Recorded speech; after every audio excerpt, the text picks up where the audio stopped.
آج جو میں ایشو آپ کے سامنے رکھنے لگا وہ دو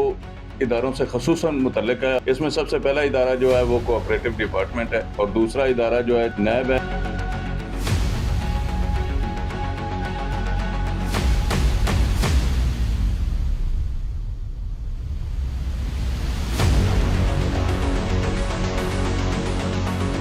آج جو میں خصوصی طور پہ جس پہ بات کرنا چاہ رہا ہوں وہ منسٹری آف کامرس ہے، جس کا نیا نام انہوں نے مارگلہ گارڈن رکھا ہوا ہے۔ اشتیاق جیلانی صاحب آپ جس دن سے آئے ہیں مبینہ طور پہ کرپشن کا بازار اس لحاظ سے اتنا گرم ہے۔ نیا حج کر کے آئے ہیں، اس سے پہلے اسلام آباد کوآپریٹو کے حوالے سے آپ الزامات عائد ہوئے۔ السلام علیکم، اداریہ پوڈ کاسٹ کے ساتھ میں ہوں جاوید باگٹ، اور آج جو میں ایشو آپ کے سامنے رکھنے لگا ہوں وہ دو اداروں سے خصوصاً متعلق ہے، اور ایک ادارہ ایسا ہے کہ جس میں بہت ساری ایسی چیزیں منظر عام پہ آ رہی ہیں لیکن وہ اس پہ کارروائی نہیں کر رہا۔ اس میں سب سے پہلا ادارہ جو ہے وہ کوآپریٹو ڈپارٹمنٹ ہے۔ کوآپریٹو ڈپارٹمنٹ کا جو سرکل رجسٹرار ہے اس کا کیا کردار ہوتا ہے اور کس طرح سے وہ کوآپریٹو ہاؤسنگ سوسائٹی میں مبینہ کرپشن کا موجب بنتا ہے۔ اور دوسرا ادارہ جو ہے جس میں اپلیکیشنیں جاتی ہیں نیب ہے، نیب انویسٹیگیشن کرتا ہے اور ریفرنس دائر ہوتے ہیں۔ تو آج جو میں خصوصی طور پہ جس پہ بات کرنا چاہ رہا ہوں وہ منسٹری آف کامرس ہے، جس کا نیا نام انہوں نے مارگلہ گارڈن رکھا ہوا ہے۔ اگرچہ ابھی اس کی کہیں رجسٹریشن یا اس کے اکاؤنٹ یا کوئی بھی ایسی چیز نہیں ہے، لیکن انہوں نے جو مین بورڈ تھا وہ ہٹا کے اس کی جگہ پہ ministry of commerce cooperative housing society کی جگہ پہ نیا نام مارگلہ کوآپریٹو ہاؤسنگ سوسائٹی رکھ دیا گیا، یعنی کہ مارگلہ گارڈن۔ تو ناظرین، سب سے جو اہم اور سب سے اہم ایشو جو ہے وہ کوآپریٹو ڈپارٹمنٹ سے متعلق ہے۔ میں آج براہ راست مخاطب ہوں جناب سرکل رجسٹرار اشتیاق جیلانی سے۔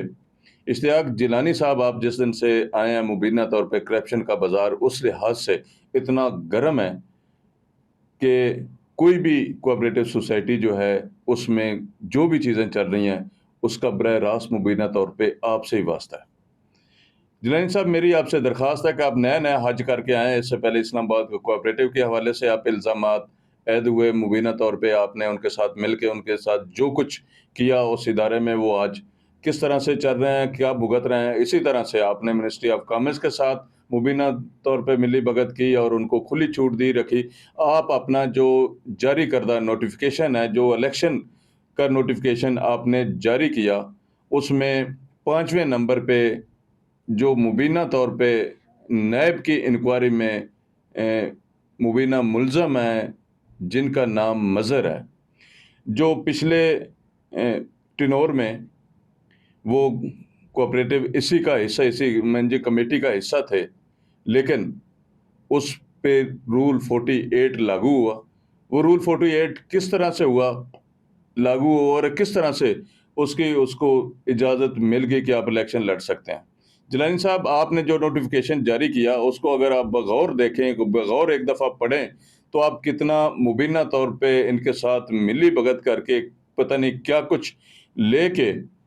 تو اس عوام کو جس نے اس سوسائٹی میں انویسٹمنٹ کی اور اس میں پلاٹ خریدے، اور اس سوسائٹی کو آلموسٹ 4 دہائیاں ہونے کو ہیں، یعنی کہ 39 ایئرز ہو چکے ہیں اس سوسائٹی کو بنے، اور آج تک اس کا کیا حال ہے یہ میں سمجھتا ہوں کہ مبینہ اداروں کی اگر ملی بھگت نہ ہوتی تو اس کی حالت اس طرح نہ ہوتی اور اس طرح کرپشن کا یہ بازار گرم نہ ہوتا۔ آپ اگر اپنے نوٹیفیکیشن کو دیکھتے ہیں، اس کو آپ پڑھتے ہیں، تو آپ کو یہ سمجھ آ جاتی ہے کہ آپ نے یہ نوٹیفیکیشن جب جاری کیا تو کتنا ٹائم دیا، کس کس کام کے لیے ٹائم دیا۔ آپ ایک دفعہ اس کو بغور پڑھ لیجئے گا، اور ان 39 کے جو ممبرز ہیں ان کی ذات پہ رحم کیجئے گا۔ ان میں سے پتہ نہیں کتنے اس دنیا سے جا چکے ہوں گے، اور کتنے بچے جو ہیں ان کے آگے جوان ہو کے وہ بھی اب بوڑھے ہونے کو ہوں گے، لیکن ابھی تک وہ پلاٹ کا جو ان کو امید تھی، پلاٹ کی جو انہیں حرص تھی کہ وہاں پہ ہم گھر بنائیں گے، لیکن وہ ابھی تک پوری نہیں ہوئی۔ اور یہ مبینہ طور پہ آپ ہی کی ملی بھگت ہے جس کی وجہ سے یہ سارے معاملے چل رہے ہیں۔ کس طرح سے کون سا وہ لیٹر ہے جس کی ذریعے مظہر حسین کو پرمیشن دی گئی الیکشن لڑنے کی اور اس کو رول 48 سے نکالا گیا؟ وہ ایک مبینہ ذرائع نے مجھے بتایا کہ اگر آپ اس بات پہ دیکھیں تو ڈپارٹمنٹ یہ بات کرنے کے لیے بالکل بھی راضی نہیں ہے، بالکل بھی یہ بتانے کو تیار نہیں ہے کہ یہ جو لیٹر مظہر حسین کو دیا گیا تھا اس کا کوئی یہاں پہ ریکارڈ موجود ہے۔ لیکن ریکارڈ موجود نہیں ہے، اس کے باوجود بھی آپ اس کو کس طرح سے لانگ رن کر رہے ہیں؟ کیا ایسی وجہ ہے؟ کیا جو ڈپٹی رجسٹرار اس وقت تھے جنہوں نے یہ لیٹر دیا، ان کے کوئی اپنے مقاصد تھے یا انہوں نے بھی مبینہ طور پہ ملی بھگت کی؟ یہ ایک بڑا اہم ایشو ہے، آپ کو اس کو دیکھنے کی ضرورت ہے۔ جیلانی صاحب، آپ نیا حج کر کے آئے ہیں تو اس کو کائنڈلی ان ممبران کو دیکھیے گا جو 40 سال سے اس سوسائٹی میں گھر کا خواب لے کے بیٹھے ہوئے ہیں، اور کس طرح سے ان کے جو پرانے پلاٹس ہیں، الاٹ ہوئے پلاٹس ہیں، الاٹ نمبرز دیے گئے ہیں، قبضے دیے گئے تھے، ان کو ختم کر کے اب نئے لوگوں کو کس طرح سے الاٹ کر رہے ہیں، اور وہ ان فائلوں پہ جو پچھلی ایم سی نہیں، اس میں یہ بھی شامل تھا، مبینہ طور پہ انہوں نے فارم تقسیم کیے، بیچے، اور اس پہ انہوں نے فائلیں بنائی۔ یہ 495 فائل جو ہے وہ اسی کی ایک کڑی ہے۔ اس کے بعد میں اگر بات کروں نیب کے حوالے سے، تو نیب جس کا میں نے ذکر کیا کہ مظہر حسین جو ہے وہ 5ویں نمبر پہ ہے اور رانا فرید پہلے نمبر پہ ہے۔ رانا فرید کا بھائی اس وقت اسی جو مارگلا گارڈن ہے سوسائٹی کا صدر ہے، اور مظہر حسین اس کے سیکرٹری ہیں۔ اگر ایک بھائی کرپشن میں انوالو ہوتا ہے، مبینہ طور پہ اربوں روپے کی مالی بے ضابطگیاں میں وہ ملوث ہوتا ہے، اور اس میں اس کی انکوائری چل رہی ہوتی ہے، اور عدالت اس میں کیس چل رہا ہوتا ہے، اور نیب اس پہ ریفرنس دائر کرتی ہے، وہ ویسے 31 لوگ ہیں جن کے خلاف یہ ریفرنس ہے، اور اس میں ریفرنس میں وہ شامل ہے، اور کس طرح سے مظہر کو اس میں سے ایک بندے کو پرمیشن دی گئی اور رانا فرید کے بھائی کو دی گئی، باقی لوگوں کو کیوں نہیں؟ اس میں اکرم نیازی ہے، اس کا بیٹا بھی امیدوار تھا، اگرچہ مبینہ طور پہ اب وہ ان کے ساتھ مل کے کچھ کاروبار کر رہا ہے، لیکن کس طرح سے وہ اس کو بنایا گیا، اور اس میں جو دیگر نیب زدہ لوگ ہیں ان کو کس طرح سے آفس میں پرمیشن ہے کہ وہ آفس ہولڈ کر رہے ہیں، اور آفس میں بیٹھ کے لوگوں کے ساتھ ڈیل کر رہے ہیں، جن کو رجسٹرار سوسائٹیز نے اور ہائی کورٹس نے ان کو اس چیز سے منع کیا، اور رول 48 رجسٹرار نے لگایا اور کہا کہ ان کا ان سے کوئی تعلق نہیں ہے، لیکن اس کے باوجود بھی مظہر نے ان کو وہاں پہ بٹھایا ہوا اوبلائز کر رہا ہے۔ وہ کس طرح سے کر رہا ہے، کس طرح سے ان کو چیزیں اوبلائز کرنے کے لیے دی ہوئی ہیں، اور کس طرح سے اس سوسائٹی کے پیسوں سے پہلے وہ ایک پیمنٹ اس نے ان کو تھرو چیک کی، سوسائٹی کے اکاؤنٹ سے کی، اب تمام تر جو معاملات ہیں وہ بغیر چیکس کے سوسائٹی کے بار سے وہ معاملات کو چلا رہے ہیں۔ تو یہ ایک اہم ایشو ہے، اس میں کوآپریٹو ڈپارٹمنٹ کے خصوصی طور پہ رجسٹرار سوسائٹی سے کہوں گا کہ اپنے سرکل رجسٹرار کی بھی ذرا خبر لیں، ان سے یہ پوچھیں کہ یہ کس طرح سے معاملات چل رہے ہیں، باقی ساری سوسائٹیاں جو ہیں وہ کس طرح سے چل رہی ہیں، اور اس سوسائٹی کو یہ کس طرح سے چلا رہا ہے کہ سوسائٹی کوآپریٹو ڈپارٹمنٹ کیوں اتنا جو ہے وہ بے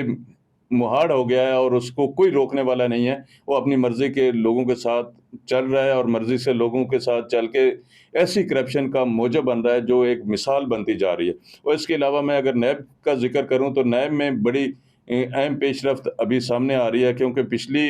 جو کمیٹی تھی اس کے حوالے سے جو اپلیکیشنیں دی گئی تھیں اس پہ ریفرنس دائر ہوا، ابھی جو ہے سینکڑوں اپلیکیشنیں ابھی بھی نیب کو جا چکی ہیں، اس میں میرے ذرائع کا کہنا ہے کہ اس پہ بڑا تیزی سے کام ہو رہا ہے، اور جلدی انشاءاللہ تعالیٰ اس پہ بھی معاملات طے ہو جائیں گے۔ اس کے علاوہ ایک اہم ایشو جو آر ڈی اے سے متعلق ہے، آر ڈی اے کیا ایسے لوگوں کو چھوٹ دے سکتا ہے؟ ایک جیلی ہاؤسنگ پروجیکٹ ہے، اس کا کوئی ایل او پی نہیں ہے، اس کی کوئی منظوری نہیں ہے، اس کے باوجود وہ اگر ڈیولپمنٹ کر رہا ہے تو اس میں میرا خیال ہے کہ آر ڈی اے کی مبینہ ملی بھگت ہے، اس کے بغیر یہ نہیں کر سکتا۔ یہ تھے میرے اہم 3 سوال، جس میں گزارش کروں گا جو متعلقہ اداروں کے ہیڈز ہیں، خاص کر کے کوآپریٹو ڈپارٹمنٹ ہے، نیب ہے اور آر ڈی اے ہے، اس پہ ذرا دیکھیں کہ کس طرح سے پچھلے ریفرنس میں نیب نے کام کیا اور ان کو جیل بھیجا، اور اب جو معاملات چل رہے ہیں وہی لوگ اب کس طرح سے دوبارہ ان کی ہمت ہے کہ کس ادارے کی مبینہ ملی بھگت سے یہ سسٹم کو چلا رہے ہیں، اور کس طرح سے اس کو آگے لے کے جا رہے ہیں۔ اور اسی طرح آر ڈی اے جو ہے، آر ڈی اے کے پاس کیا ایسا الدین کا چراغ ہے کہ وہ ایسے لوگوں کو اتنی چھوٹ دے دیتا ہے اور نہ کارروائی کرتا ہے، اور اگر بات ان سے کی جائے، میری انسپیکٹر سے بات ہوئی تو وہ کہتا ہے جی کوئی ڈیولپمنٹ نہیں ہو رہی، اور اتنا سفید جھوٹ کہ میں نے پچھلے پروگرام میں بھی اس ڈیولپمنٹ کی ویڈیو رکھی تھی۔ انشاءاللہ تعالیٰ اگلے پروگرام میں کچھ ثبوت آر ڈی اے کی مبینہ ملی بھگت کے آپ کے سامنے رکھوں گا۔ اس وقت تک کے لیے اجازت، انشاءاللہ اگلے پوڈ کاسٹ میں مزید معلومات کے ساتھ حاضر ہوں گا۔ اللہ حافظ۔